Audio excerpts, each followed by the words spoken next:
வணக்கம். வாழ்க்கையில நமக்கு வர்ற கஷ்டங்கள் தான் நம்ம நம்பிக்கைய உண்மையிலே சோதிச்சு பார்க்கும் இல்லையா? அந்த மாதிரி சோதனைகள் வரும்போது ஒருத்தரோட பக்தி எந்த அளவுக்கு ஆழமா இருக்குன்னு தெரியும்.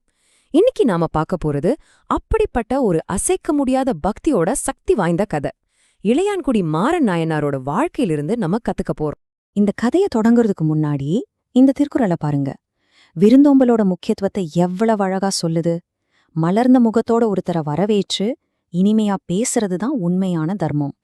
அப்படிப்பட்ட வீட்ல தான் செல்வம் தங்கும்னு சொல்லுது. நாம பார்க்க போற நாயனாரோட வாழ்க்கைக்கு இதுதான் அஸ்திவாரமா இருந்துச்சு. சரி, வாங்க நம்ம கதையோட நாயகனை சந்திப்போம். இளையான்குடிங்கிற கிராமத்துல வாழ்ந்த மாறனார். தொழில்ல ஒரு சாதாரண விவசாயி தான். ஆனா அவரோட வாழ்க்கை ரொம்ப ஆழமான ஒரு கொள்கைய மையமா வச்சுதான் அமைஞ்சிருந்தது. அப்போ யார் இந்த இளையான்குடி மாறனாயர்? பாத்தீங்கன்னா அவர் ஒரு விவசாயி. சிவபெருமான் மேலேயும் அவரோட பக்தர்கள் மேலேயும் அளவு கடந்த பக்தி கொண்டவர். அவர்கிட்ட இருந்த முக்கியமான குணம் என்னன்னா, தன்னிடம் இருக்கிற செல்வம் எல்லாம் தனக்கு சொந்தமானதில்ல, அது மத்தவங்களுக்கு சேவை செய்யறதுக்கு இறைவன் கொடுத்ததுன்னு முழுசா நம்பினாரு. அதனால வீட்டுக்கு வர்ற சிவனடியார்களுக்கு சேவை செய்யறதுல தான் அவருக்கு பெரிய சந்தோஷமே இருந்தது. நாயனார் செஞ்ச இந்த சேவைக்குன்னு ஒரு பேர் இருந்துச்சு. அது ஏதோ சும்மா செய்யறதில்ல, நம்ம மனசுல இருக்கிற அகங்காரத்தை அழிச்சு இதயத்தை தூய்மைப்படுத்தக்கூடிய ஒரு புனிதமான கடமையா அதை பார்த்தாரு. அதுதான் மாஹேஸ்வர பூஜை. இந்த ஒரு விஷயத்த நாம சரியா புரிஞ்சுக்கிட்டா நாயனாரோட ஒவ்வொரு செயலுக்கும் பின்னால இருந்த நோக்கமும் நமக்கு நல்லா புரியும். சிம்பிளா சொல்லணும்னா, வீட்டுக்கு வர சிவனடியார ஒரு சாதாரண மனுஷனா பார்க்காம சாக்ஷாத் சிவபெருமானே நம்ம வீட்டுக்கு வந்திருக்காருன்னு நினைச்சு உபசரிக்கிறது தான் இது. இந்த உயர்ந்த கொள்கை எப்படி நடைமுறைக்கு வந்ததுன்னு பாருங்க. சிவனடியார சிவனாவே நினைச்சு வரவேற்கிறது. அவர் கால்ல விழுந்து வணங்கி கை கால்களை கழுவி விடுறது, அப்புறம் அவருக்கு ஆசனம் கொடுத்து பூக்களால பூஜை செஞ்சு நல்ல வார்த்தைகள் பேசி கடைசியா உணவு படைக்கிறது. இது வெறும் சாப்பாடு போடுற விஷயம் இல்ல, இது இறைவனுக்கே செய்யற ஒரு முழுமையான வழிபாடு. மாறனாரோட இந்த பக்திய பார்த்து சிவபெருமானுக்கு ரொம்பவே சந்தோஷம். ஆனா ஒரு பக்தனோட உண்மையான அசைக்க முடியாத பக்தியை இந்த உலகத்துக்கு காட்டணும்னு ஆசைப்பட்டாரு. அதனால அவரை சோதிக்க முடிவு செஞ்சாரு. நல்லா ஞாபகம் வச்சுக்கோங்க, இது அவரை தண்டிக்கிறதுக்காக இல்ல, அவரோட பெருமையை இந்த உலகத்துக்கு உணர்த்துறதுக்காக நடந்த ஒரு சோதனை. இறைவனோட சோதனை ஆரம்பிச்சுது. நாயனாரோட வாழ்க்கையில ஒரு பெரிய மாற்றம் வந்துச்சு. ஆரம்பத்துல அவர்கிட்ட பிரச்சுர் செல்வம் இருந்துச்சு. ஆனா அவரோட சேவைய தொடர்ந்து செய்யறதுக்காக கொஞ்சம் கொஞ்சமா செல்வம் கரைய ஆரம்பிச்சுது. தன்னோட சொத்து எல்லாத்தையும் வித்தாரு. நிலைமை எவ்ளோ மோசமாச்சுன்னா கடைசில தன்னையே விக்கிற நிலைமைக்கு வந்துட்டாரு. யோசிச்சு பாருங்க. இங்கதான் ஒரு முக்கியமான விஷயத்த நம்ம கவனிக்கணும். ஒரு பக்கம் அவர்கிட்ட இருந்த சொத்து, காசு, பணம்லாம் குறைஞ்சிட்டே போய் கடைசியில ஒண்ணுமே இல்லாம போச்சு. ஆனா இன்னொரு பக்கம் அவரோட பக்தி என்னாச்சு தெரியுமா? அது இன்னும் அதிகமாகி தீவிரமாச்சு. இதுல இருந்து என்ன தெரியுது? அவரோட பக்திக்கும் அவரோட செல்வத்துக்கும் எந்த சம்பந்தமும் இல்ல. இப்போ நாம கதையோட உச்சகட்டத்துக்குள்ள போறோம். கும்மிருட்டான ஒரு இரவு, பயங்கரமான புயல் மழை. அந்த இரவு தான் அவரோட பக்திக்கு வைக்கப்பட்ட கடைசி முக்கியமான சோதனையா அமையப் போகுது. அன்னைக்கு ராத்திரி வானம் புத்துக்கிட்டு ஊத்துற மாதிரி ஒரு கனமழை. அந்த இருட்டும் குளிரும் சேர்ந்து அந்த சூழலை இன்னும் பயங்கரமாக்கிட்டு இருந்துச்சு.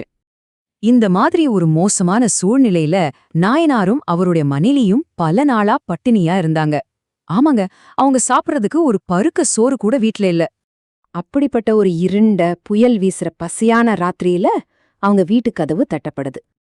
இப்போ யோசிச்சு பாருங்க. கதவை திறந்தா ஒரு சிவனடியார் மழையில முழுக்க நனைஞ்சு வாசல்ல நிக்கிறாரு. உடனே அவரை மரியாதையோட உள்ள கூப்பிடுறாங்க. ஆனா இவங்களுக்கே சாப்பிட வழி இல்லாதப்போ வந்த விருந்தினருக்கு என்ன கொடுப்பாங்க? எப்படி அவங்களுக்கு சேவை செய்வாங்க? அந்த மாஹேஸ்வர பூஜையை எப்படி நிறைவேத்துவாங்க? இது ஒரு முடியாத காரியம் மாதிரி தானே தோணுது. அந்த இக்கட்டான நேரத்துல தான் நாயனாரோட மனைவி ஒரு அற்புதமான நம்ப முடியாத யோசனைய சொன்னாங்க. நம்ம இன்னைக்கு காலையில வயல்ல விதைச்ச நெல் விதைகள்லாம் இந்த மழையில மிதந்துட்டு இருக்கோம், நீங்க போய் அதையெல்லாம் எடுத்துட்டு வாங்கன்னு சொன்னாங்க. இது அவங்களோட பக்திய மட்டும் இல்ல, சமயோசித புத்தியையும் காட்டுது பாருங்க. அந்த யோசனைய கேட்ட உடனே நாயனார் ஒரு நிமிஷம் கூட யோசிக்கல. அந்த புயலையும் இருட்டையும் ஒரு பொருட்டா மதிக்காம வயலுக்கு போனாரு.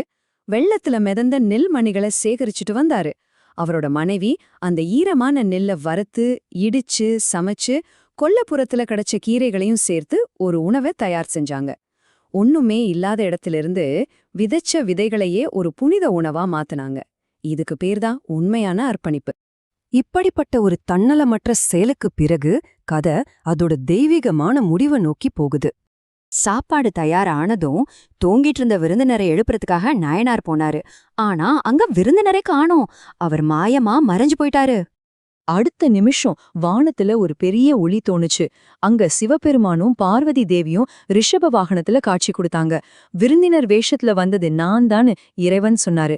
அவங்க 2 பேரையும் உன்னத ஆன்மாக்களேன்னு மனசார பாராட்டி அவங்க பக்திய மெச்சினாரு. இறைவன் அவங்க கிட்ட, ஓ உன்னதமான ஆன்மாக்களே, உங்க பக்தியால நான் ரொம்பவே சந்தோஷப்பட்டேன். நீங்க சீக்கிரமே என்னோட சிவலோகத்தை அடைஞ்சு அங்க என்றென்றைக்கும் ஆனந்தமா வாழ்வீங்கன்னு ஆசிர்வதிச்சாரு.